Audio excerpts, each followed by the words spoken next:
వాక్యాన్ని చూసుకుంటే మనం తిమోతి పత్రిక ధ్యానించుకున్నాం. 1 తిమోతి, 2 తిమోతి.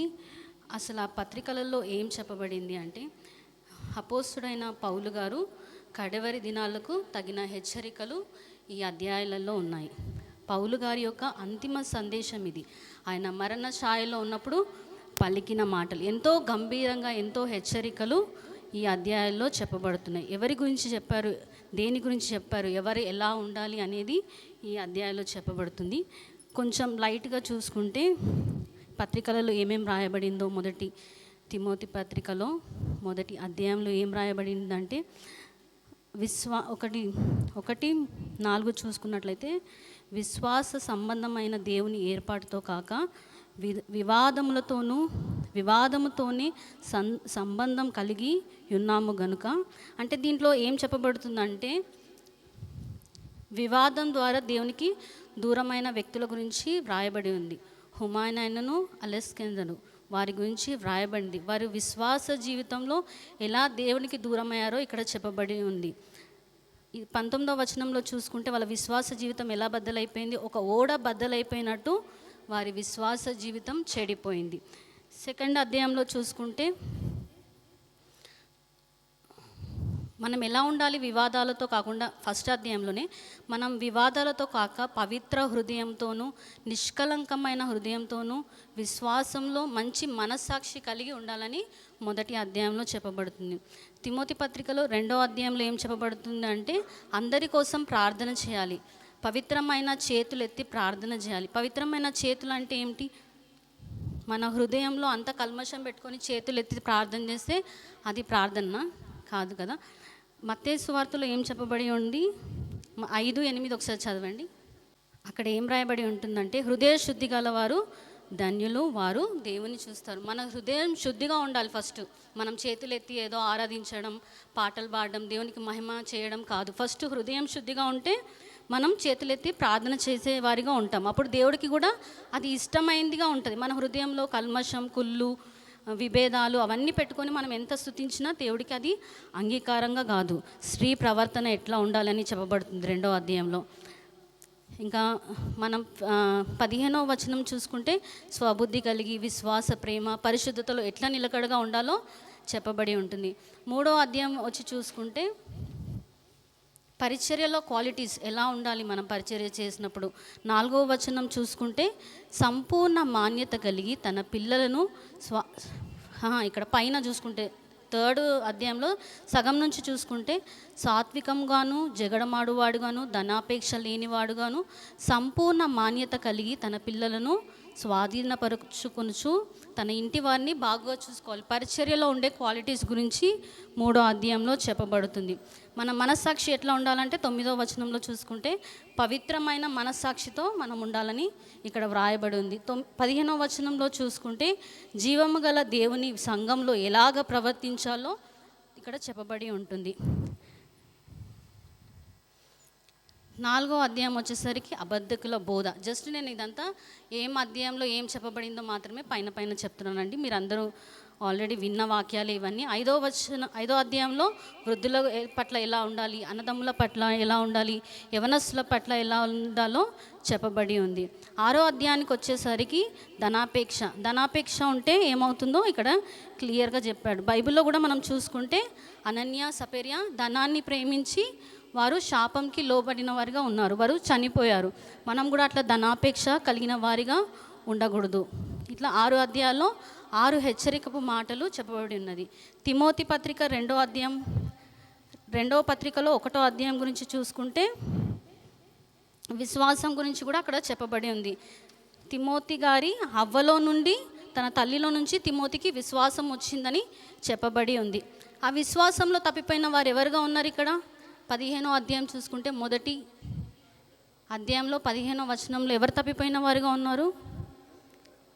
వారు తప్పిపోయిన వారిగా ఉన్నారు. మనం కూడా మన ఆత్మీయ స్థితిలో, విశ్వాసంలో వారిలాగా ఉండకుండా తిమోతి వలె మంచి సాక్ష్యం మనం కలిగి ఉండాలి. తిమోతి గురించి అపోస్తుడైన పౌలు ఏం చెప్తున్నాడు? నా నిజ కుమారుడా అంటున్నాడు. మనల్ని కూడా దేవుడు ఈరోజు మనల్ని సంబోధిస్తున్నాడా, నా నిజమైన కుమారుడా అని. మనం ఎలా ఉన్నామో మనం ఒకసారి చెక్ చేసుకోవాలి. 2వ అధ్యాయంలో చూసుకుంటే, అపవిత్రమైన వట్టి మాటలకు విముఖుడమై ఉండమని చెప్తున్నారు. మనము అపవిత్ర మాటలకు విముఖుడమై ఉండాలి. మనకి కష్టం, శ్రమలు, ఇబ్బందులు, ఇరుకులు అన్నీ వస్తాయి మన ఆత్మీయ జీవితంలో. కానీ మనం దేవుడిని దూషించే వారిగా ఉండకూడదు. యోబు ఎలా ఉన్నాడండి? పరిశుద్ధంగా ఉన్నాడు. ఆయనకి ఎన్ని కష్టాలు వచ్చినప్పటికీ, నష్టాలు వచ్చినప్పటికీ ఏమన్నాడు? యెహోవా ఇచ్చాను, యెహోవా తీసుకొని పోయాను అని సాక్ష్యం ఇచ్చాడు. అలాంటి సాక్ష్యం మనం కలిగిన వారుగా ఉండాలి. అపవిత్రమైన మాటలకి అసలు మనం చోటు ఇవ్వద్దు. అపవిత్రమైన మాటలకి చోటు ఇచ్చి తప్పిపోయిన వారు ఎవరు ఉన్నారంటే హ్యూమైనను ఫిలేతు వారు తప్పిపోయారు. 3వ అధ్యాయం చూసుకుంటే విశ్వాసంలో భ్రష్టులైన వారు.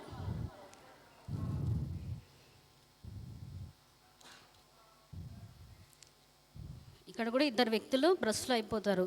విశ్వాసంలో భ్రష్టులైన వారు మోషేని ఎదిరించి భ్రష్టత్వంలోకి ఎంబ్రే విశ్వాస విషయంలో భ్రష్టులు అయిపోయినారు. వారిలాగా మనం ఉండకూడదండి. తప్పిపోయిన వారెవరు, విశ్వాసంగా ఉన్న వారెవరో మనం కంపేర్ చేసుకొని ఏదో విని విడిచిపెట్టే వారిగా మనం ఉండకూడదు. 4వ అధ్యాయం గురించి వస్తే నాది ఇవ్వబడింది. 4వ అధ్యాయం 1వ వచనం. దేవుని ఎదుటను సజీవులకు మృతులకు తీర్చు క్రీస్తు ఎదుటను ఆయన ప్రత్యక్షత తోడును ఆయన రాజ్యము తోడును నేను ఆనబెట్టు చెప్పినదేమనగా. తీర్పు అంటే ఏంటండి? చూసుకుంటే రోమా 2:16. దేవుడు నా సువార్త ప్రకారము యేసుక్రీస్తు ద్వారా మనుషుల రహస్యములను విమర్శించు దినమున ఇలాగ జరుగును. తీర్పు దినంలో ఏం జరుగుతుంది? సజీవులకు మృతులకు తీర్పు తీర్చబడుతుంది. ఇంకోటి యోహాను 5:27. మరియు ఆయన మనుష్య కుమారుడు గనుక తీర్పు తీర్చుటకు తండ్రి అధికారము అనుగ్రహించెను. ఆయన పరిశుద్ధుడు కనుక ఆయనకి తీర్పు తీర్చే అధికారం ఎవరిచ్చారు? తండ్రి యేసు ప్రభు వారికి ఇచ్చారు. ఇంకోటి చూసుకుంటే ప్రత్యక్షత గురించి చూసుకుంటే 1 తిమోతి 6:14.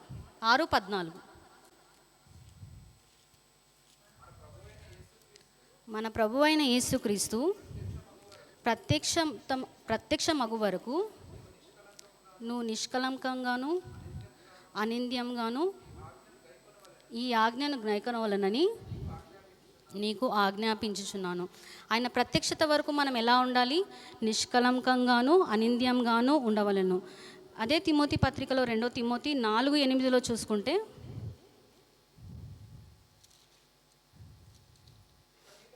ఇక మీదట నా కొరకు నీతి కిరీటం ఉంచబడి ఉన్నది. ఆ దినమందు నీతిగల న్యాయాధిపతి అయిన ప్రభు అది నాకు మాత్రమే కాకుండా తన ప్రత్యక్షతను ఆపేక్షించు వారందరికీ అనుగ్రహించును. మనం ఎలా ఉండాలండి? తన ప్రత్యక్షతను ఆపేక్షించాలంటే నిష్కలంకంగాను అనింద్యంగాను మనము ఉండాలి.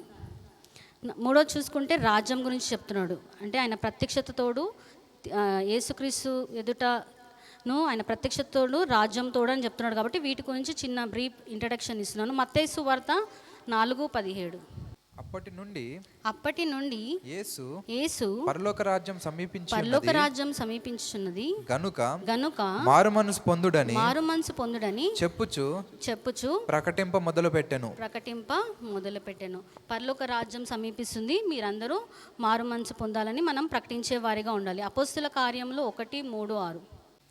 ఆయన శ్రమ పడిన తరువాత 40 దినముల వరకు వారికి కనబడుచు దేవుని రాజ్య విషయములను గురించి బోధించుచు అనేక ప్రమాణములను చూపి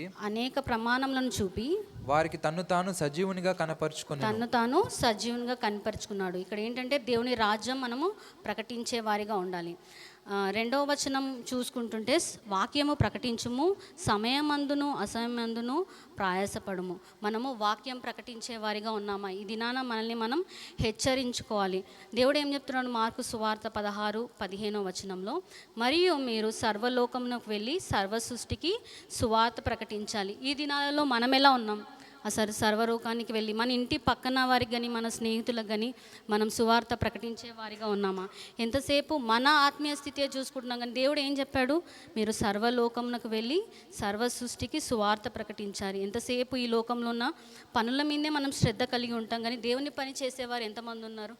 ఆయన ఎంతో మందికి దేవుని సువార్త తెలియదు. మనం సువార్త ప్రకటించే వారిగా ఉన్నామా లేదా చూసుకోవాలి. ఈ లోకంలో మన పని ఏంటి? గొప్ప పని అంటే కేవలం దేవుని పరిచర్య చేయబడడం, ఇతరులకు వార్త చెప్పడం, ఇతరులకి సువార్త అందించడం. దేవుడు తెలియక ఎంతోమంది నశిస్తున్నారు. మనం వాక్యం ప్రకటించే వారిగా ఉన్నామా లేదా ఒకసారి చూసుకోవాలి. మత్తయి సువార్త 28:20.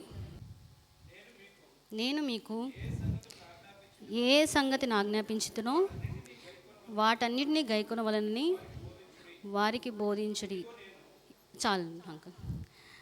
మనకి ఏ సంగతులను ఆజ్ఞాపించుతునో వాటన్నిటిని గైకొనవలన. దేవుడు ఏమేమి ఆజ్ఞలు ఇచ్చాడు, ఎలా క్రైస్తవ జీవితంలో ఎలా ఉండాలో అవన్నీ మనము ఇతరులకి బోధించే వారిగా ఉండాలి. ఎంతసేపు నేను రక్షింపబడితే చాలు, నా కుటుంబం రక్షింపబడితే చాలు, నా పక్కవారు రక్షింపబడితే చాలు, నా ఫ్యామిలీ వారు రక్షింపబడితే చాలు అని కాదు, కానీ సువార్త పని ఎంతో ఉంది. మనం సువార్త ప్రకటించే వారిగా ఉన్నామా లేదా ఒకసారి మనల్ని మనం పరీక్షించుకోవాలి. ఎంతసేపు దీవెనలు ఆశీర్వాదమే కాదు, దేవుడు ఇచ్చిన పనుల్ని మనం కరెక్ట్గా చేస్తున్నామా లేదా అని ఒకసారి పరీక్షించుకోవాలి.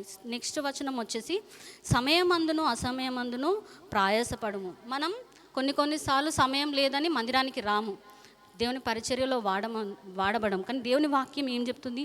సమయమందును అసమయమందును ప్రయాసపడాలి. మనం దేవుని పరిచర్య నిమిత్తం మనకు సమయం ఉన్నా లేకపోయినా ప్రయాసపడే వారిగా ఉండాలి. బైబిల్లో చూసుకుంటే లూకా సువార్త 10వ అధ్యాయము 38-42 వరకు చూసుకుంటే మార్తా మరియా అని ఇద్దరు అక్క చెల్లెలు ఉంటారు. మరియా ఏం చేసింది? ఉత్తమమైన దాన్ని వెనుకుంది. దేవుని కాళ్ళ దగ్గర కూర్చొని ఆమె దేవుని మాటలు వినుకుంటుంది. మార్త ఏం చేసింది? విస్తారమైన పనుల చేత ఆమె పనిలో ఆమె బిజీగా ఉంది. మనం కూడా ఒక్కొక్కసారి మన బిజీలో మనం ఉంటాం, దేవునికి సమయం ఇయ్యం.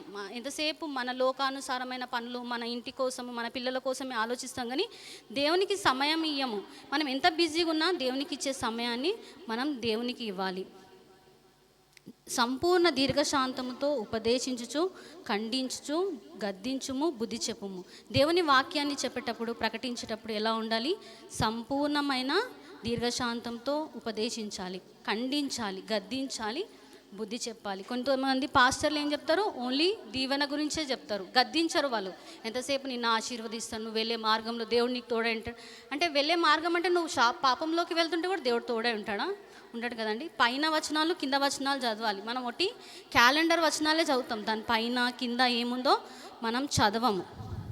సో ఉత్తమమైన దానిని మనం చెప్పాలి. ఉత్తమమైన దాన్ని అంటే ఏది మంచి ఏది చెడు అని మనం వారిని గద్దించి బుద్ధి చెప్పే వారిగా ఉండాలి. 4వ వచనం చూసుకుంటే 3లోనే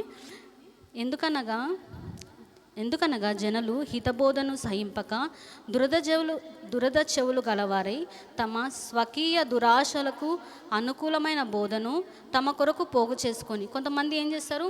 తమకి ఏది బోధ మంచిగా ఉందో వాటి వైపే వెళ్తారు. మనము అలాంటి వారిగా ఉండకూడదు. దేవుడు ఏం చెప్తున్నాడని క్లియర్ అండ్ క్లారిటీగా, దురద చెవులు గలవారు తమకిష్టం వచ్చినట్టు చేస్తూ తమ చెవులకు ఇంపైన విషయాల్ని వినబడాలని ఇష్టపడతారు.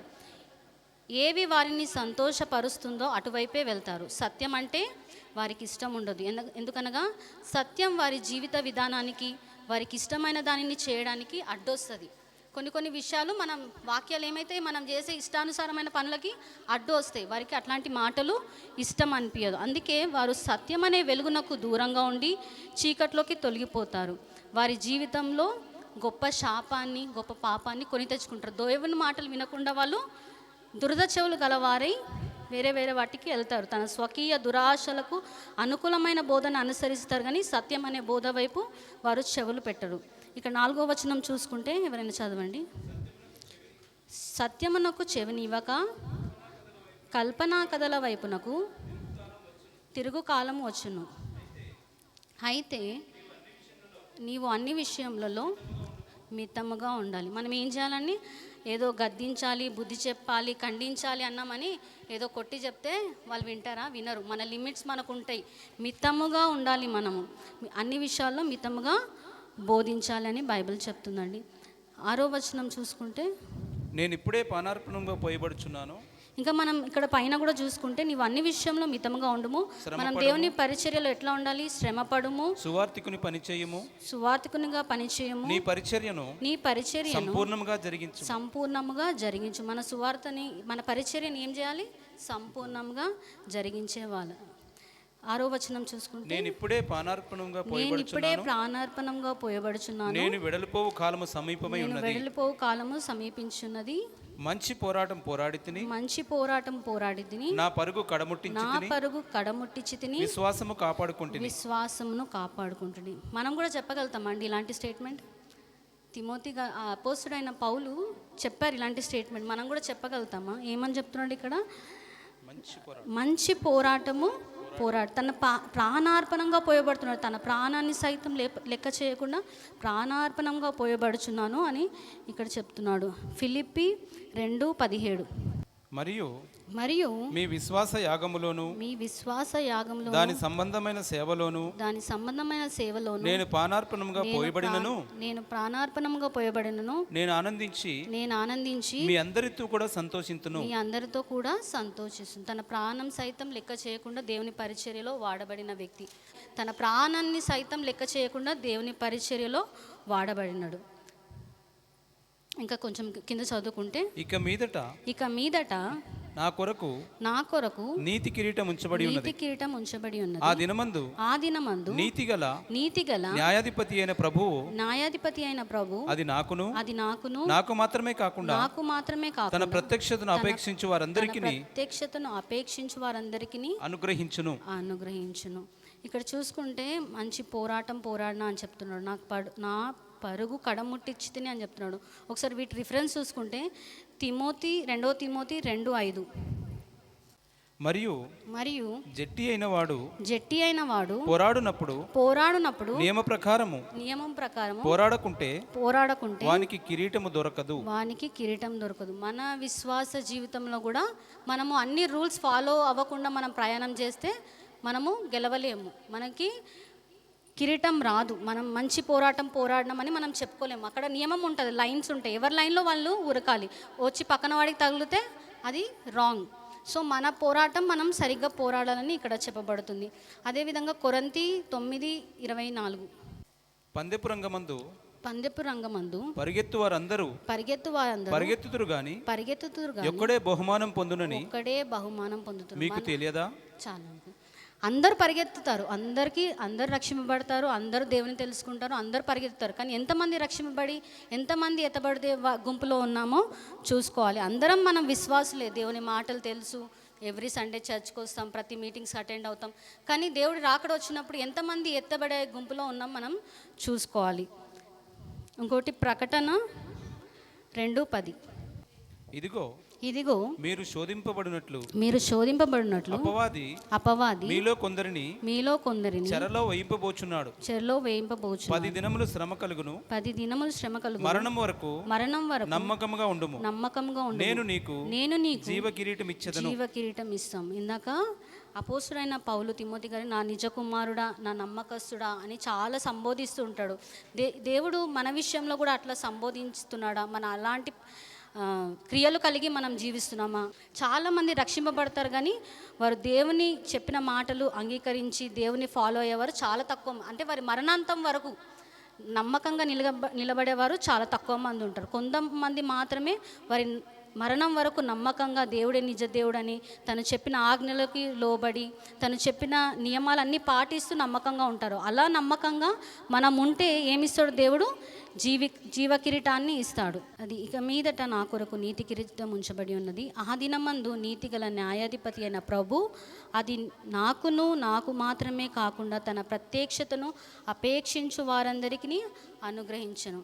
మనం ఆ ప్రత్యక్షతను అపేక్షించాలంటే మనం ఎలా ఉండాలి? పాపంలో శాపంలో ఉండాలి కదా. తన ప్రత్యక్షతను అపేక్షించాలంటే కాదు, అనింద్యంగాను ఉండాలి, నిష్కలంగాను ఉండాలి, పరిశుద్ధంగా ఉండాలి. ఇక్కడ అన్ని తిమోతి గారు, అపోస్తుడైన పౌలు గారు తిమోతిలో రాస్తున్నాడు ఏ విధంగా ఉండాలో ప్రతి ఒక్క పాయింట్. వివాదాలకు దూరంగా ఉండాలి, విశ్వాసంలో బలంగా ఉండాలి, ఇప్పుడు తిమోతి గారు పౌలు గారు ఇచ్చిన స్టేట్మెంట్స్ మనం కూడా చెప్తున్నామా? మంచి పోరాటము పోరాడి తిని నా పరుగు కడముట్టించి విశ్వాసంను కాపాడుకుంటుని, అలాంటి స్టేట్మెంట్స్ మనం కూడా చెప్పగలిగే స్థితిలో ఉన్నామా లేదా ఒకసారి చూసుకోవాలి. నా యొద్దకు త్వరగా వచ్చుటకు ప్రయత్నము చేయము. దేమా ఇహలోకమును స్నేహించి నన్ను విడిచి దెసలోనికకు వెళ్ళాను. కొంతమంది ఏముంటారు, ఇహలోకాన్ని ప్రేమించే వారిగా ఉండి స్నేహించి విడిచిపెట్టేవారిగా ఉంటారు. దాంట్లో ఎవరు? దేమా ఒకరు. కొంచెం చదవండి. దేమా ఇహలోకమును స్నేహించి నన్ను విడిచి దెసలోనికకు వెళ్ళెను. క్రెస్కే గలతీయకును తీతు దల్మతీయకును వెళ్ళిరి. లూకా మాత్రమే నా యొద్ద ఉన్నాడు. మార్కును వెంటబెట్టుకొని రమ్ము. అతడు పరిచారము నిమిత్తము నాకు ప్రయోజనకరమైన వాడు. ప్రయోజనకరంగా ఉన్నాడు. తుకీకును ఎఫెసునకు పంపితిని. చదవండి. ఇక్కడ తన పరిచర్యకు ఎవరైతే హెల్ప్ చేశారో, లూకా కానీ క్రెస్కే కానీ గలతీయులకు వెళ్ళారు, వీళ్ళందరూ నా కొరకు పరిచర్యలో ప్రయోజనకరంగా ఉన్నారు. ఈరోజు మనం ఇక్కడ లోకంలో జరగబడుతున్న పరిచర్యకు మనం ఎంత ప్రయోజనకరంగా ఉన్నామో చూసుకోవాలని ఇక్కడ వాక్యం హెచ్చరిస్తుంది. కింద చదివినట్టయితే, నీవు వచ్చినప్పుడు నేను త్రోయలో కర్పు నద్ద ఉంచి వచ్చిన అంగీని పుస్తకములను ముఖ్యముగా చర్మపు కాగితములను తీసుకొని రమ్ము. అలెగ్జాంద్రు అను కంచెరివాడు నాకు చాలా కీడు చేశాడు. అతని క్రియలు చొప్పున ప్రభు అతనికి ప్రతిఫలం ఇచ్చును. మనకు కూడా ఈ లోకంలో అలెగ్జాంద్ర లాంటి వాళ్ళు చాలా కీడు చేస్తారు. అతని క్రియల చొప్పున అతనికి ప్రభువే ప్రతిఫలం ఇస్తాడు. మనం వాళ్ళు జగడం ఆడినారని మనం కూడా వారితో జగడం ఆడొద్దు. వాళ్ళు ఏదో మనల్ని అన్నారని, దూషణ మాటలు అన్నారని అని మనం కూడా దూషించొద్దు. ప్రభుకే అప్పగింపే వారిగా మనం ఉండాలి. అన్ని విషయాల్లో నీవు జాగ్రత్తగా ఉండుము అని చెప్తున్నాడు దేవుడు. అన్ని విషయాల్లో మనం జాగ్రత్తగా ఉండాలి. ఈ మాటలను బహుగా ఎదిరించి చదవడం. అతని విషయమై నీవును జాగ్రత్తగా ఉండుము. అతడు మా మాటలను బహుగా ఎదిరించెను. నేను మొదట సమాధానం చెప్పినప్పుడు ఎవడును నా పక్షముగా నిలవలేదు. అందరూ నన్ను విడిచిపోయిరి. ఇది వారికి నేరముగా ఎంచబడుకుండును గాక. ఇక్కడ వాక్యం ఏం చెప్తుందో, అందరూ ఎదిరించినా ఎవరు తన పక్షాన లేరు, అందరూ విడిచిపోయిన వారు. అయినప్పటికీ అపోస్తలుడైన పౌలు గారు ఏం చెప్తున్నారంటే, వారికి అది నేరముగా ఎంచబడదు. వారు ఉన్నా లేకపోయినా, నన్ను ఎదిరించినా, నన్ను దూషించినా, నా పక్షాన వారు లేకపోయినా అది వారికి ఎంచబడదు. ప్రభువే ఎవరి క్రియల చొప్పున వారికి దేవుడే ప్రతిఫలం ఇస్తాడు. మనమైతే ఎవరికి జడ్జిమెంట్ ఇవ్వద్దు, ఎవరిని దూషించకూడదని ఇక్కడ చెప్పబడి ఉంది. 17వ వచనం. అయితే నా ద్వారా సువార్త పూర్ణముగా ప్రకటింపబడి నిమిత్తమును అన్యజనులందరూ దాని విను నిమిత్తమును ప్రభువు నా ప్రక్క నిలిచి నన్ను బలపరచెను గనుక నేను సింహపు నోటి నుండి తప్పింపబడితిని. దేవుడు ఏం చేస్తాడండి, వారందరి నిమిత్తము దేవుడు సింహము నోటి నుంచి తప్పించాడు. పౌలు గారికి తన పక్కనే నిలిచి, ప్రతి పరిస్థితులలో కూడా తన పక్కన దేవుడు నిలిచి సింహము నోటి నుంచి తప్పింపబడ్డాడు. తిమోతి పత్రిక 1:12 చూసుకుంటే, మొదటి తిమోతి, ఆ హేతువు చేత ఈ శ్రమలను అనుభవించుచున్నాను గాని నేను నమ్మిన వాని ఎరుగుదును గనుక సిగ్గుపడను. నేను ఆయనకు అప్పగించిన దాన్ని రాబోచున్న ఆ దినం వరకు ఆయన కాపాడగలడని రూఢిగా నమ్ముకొనుచున్నాను. మనము ఈ లోకంలో విశ్వాస జీవితంలో ఉన్నప్పుడు ఎన్నో శ్రమలు, ఎన్నో కష్టాలు వస్తాయి. మనుషులే మనల్ని సింహం వలె మృంగుదామా అని ఎదురు చూస్తారు. కానీ దేవుడు ఏం చేస్తాడు, వాటన్నిటి నుంచి మనల్ని తప్పించగల దేవుడు, మన సమర్థుడు. ఆయనే సామర్థ్యం కలిగిన దేవుడు. కీర్తనలు 124. మనుషులు మన మీదికి లేచినప్పుడు యెహోవా మనకు తోడై ఉండని ఎడల వారి ఆగ్రహము మన పైన రగులుకొన్నప్పుడు యెహోవా మనకు తోడై ఉండని ఎడల వారు మనలను ప్రాణముతోనే మింగివేసి ఉందురు. ఒకవేళ దేవుడు మనకు తోడై ఉండకపోతే ఈ లోకంలో మనుషులు ఎట్లా మనల్ని ప్రాణంతోటే మింగేసే వారుగా ఉన్నారని ఇక్కడ బైబిల్ చెప్తుందండి. అయితే నా ద్వారా సువార్త పూర్ణముగా ప్రకటింపబడి నిమిత్తమును అన్యజనులందరూ దాని విను నిమిత్తమును ప్రభువు నా ప్రక్క నిలిచి నన్ను బలపరచను గనుక నేను సింహపు నోటి నుండి తప్పింపబడితిని. ప్రభువు ప్రతి దుష్కార్యం నుండి నన్ను తప్పించి తన పరలోక రాజ్యమునకు చేరునట్లు నన్ను రక్షించును. యుగయుగములు ఆయనకు మహిమ కలుగునుగాక. ఆమేన్. సువార్త సంపూర్ణంగా ప్రకటింపబడు నిమిత్తము అన్యజనుల నుంచి ఆయనను తప్పించాడు, ఆయనను బలపరిచాడు. సింహం అనే మనుషుల నోటి నుంచి ఆయనను తప్పించాడు.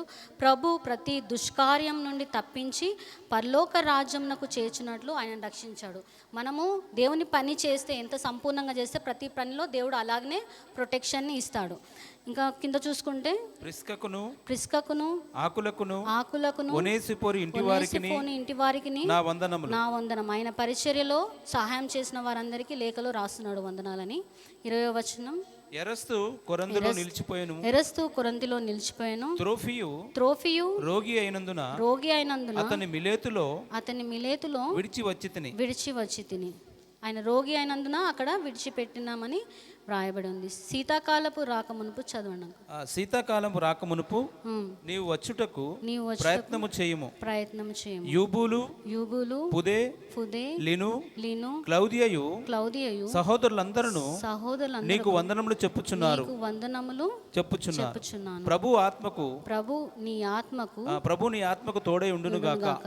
కృప మీకు తోడై ఉండును గాక. ఇక్కడ మొత్తం ఈ 4th అధ్యాయంలో చూసుకుంటే తీర్పు గురించి, ప్రత్యక్షత గురించి, వాక్యం ప్రకటించాలి. సమయమందును అసమయమందును ఏది ఉత్తమమైనది, ఏది అనుకూలమైనదో ఆ సమయంలోనే మనం చేయాలి. ఎంతసేపు టైం ఉంది కదా అని దాన్ని పోస్ట్పోన్ చేయొద్దు. ఎల్లప్పుడూ మనము సిద్ధంగా ఉండేవారిగా ఉండాలి.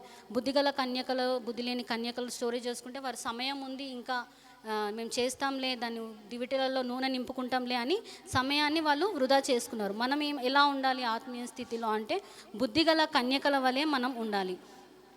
ఇంకా చూసుకుంటే కల్పనా కథల వైపు మనం చెవులు పెట్టేవారిగా ఉండకూడదు. దురద చెవులు గలవారిగా తమకిష్టం వచ్చిన తనకిష్టం ఏది సంతోషం దొరుకుతుందో అక్కడ వైపు వెళ్ళి సుఖానుభావంగా జీవించకూడదు. ఇంకా క్షేమకరమైన సిద్ధాంతాలని వినాలి. గద్దింపు మాటలకు లోబడాలి. ఖండించే వారి మాటలు వినాలి. ఖండిస్తున్నామంటే ఏంటి? మన మంచి కోసమే కదా. ఖండించే వారికి ఎవరు చెప్తున్నారో వారు ఒక్కరు రక్షింపబడితే చాలు కదా. ఎందుకు ఖండిస్తున్నారు? నువ్వు కూడా రక్షింపబడాలి. గద్దించే విధానంలో వారు ఎందుకు చెప్తున్నారు, గద్దిస్తున్నారు, ఎందుకు ఖండిస్తున్నారు అని మనం అర్థం చేసుకొని వాళ్ళ మాటలకి లోబడాలి. పాపముకు విముఖుడమై ఉండి రక్షణ కొరకు మనం వేగిరపడేవారిగా ఉండాలి. అన్ని విషయంలో మితముగా ఉండాలి. మనం అపోస్తులైన పౌలు గారు చెప్పినట్టుగా మంచి పోరాటం పోరాడమా, మన పరుగు కడముట్టించామా, మన విశ్వాసాన్ని కాపాడుకున్నామా, ఆయన ఉంచిన నీతి కిరీటం కొరకు మనం రెడీగా ఉన్నామా అని మనల్ని మనం పరీక్షించుకోవాలి. అందరం రక్షింపబడతాం, అందరికీ దేవుడు తెలుసు. కానీ ఎవరు ఆ నీతి కిరీటాన్ని పొందుకుంటున్నామో మనం పరీక్షించుకోవాలి. విడిచిపెట్టేవారిగా ఉండకూడదు. దేమ ఇహలోకాన్ని ప్రేమించి విడిచిపెట్టేవారిగా ఉన్నారు, అలా మనం ఉండకూడదు. మనం ఎలా ఉండాలి? తన సువార్తకు మంచి పనివారిగా అతనికి పరిచర్యలో హెల్ప్ చేసిన వారందరి పేర్లు ఇక్కడ రాయబడి ఉంది. అలా మన పేరు కూడా జీవగ్రంథంలో వ్రాయబడి ఉంటుందా లేదా ఒకసారి చెక్ చేసుకోవాలి. మనం ఏ క్రియలు చేస్తామో దానికి ప్రతిఫలం ఉంటుంది. సో ఎవ్రీడే మనం చేసే క్రియల్ని చెక్ చేసుకోవాలి. మనం మంచి చేస్తున్నామా, చెడు చేస్తున్నామా అనేది ప్రతిదీ మనము పరీక్షించుకునే వారిగా ఉండాలి. ఈ హెచ్చరికలన్నీ మనం ఏదో విని వదిలేసే వారిగా ఉండొద్దండి. మన జీవితాల్లో మనం అది అప్లై చేసుకోవాలి. ఎంతసేపు ఈ చెవితో విన్నాము, ఈ చెవితో వదిలేసే వారిగా ఉండాలి. అంత్య దినాలలో ఉన్నాం మనం, రాకడికి సమీపంగా ఉంది. ఆల్రెడీ రాజ్యం మీదకి రాజ్యం, యుద్ధాలు, తెగుళ్ళు ఇవన్నీ ఎన్నో వచ్చాయి. మన ఆత్మీయ స్థితి ఎలా ఉంది? మనం ఎత్తబడే వారి గుంపులో ఉన్నామా, విడిచిపెట్టేవారి గుంపులో ఉన్నామా? జీవకిరీటాన్ని పొందుకోగలిగే వారిగా ఉన్నామా, దాన్ని త్రోసివేసే వారిగా ఉన్నామా? ఒకసారి మనల్ని మనం పరీక్షించుకోవాలి. ఈ చిన్న వాక్యం దేవుడు దీవించును గాక. ఏదైనా తప్పిదాలు ఉంటే నన్ను దయతో క్షమించండి.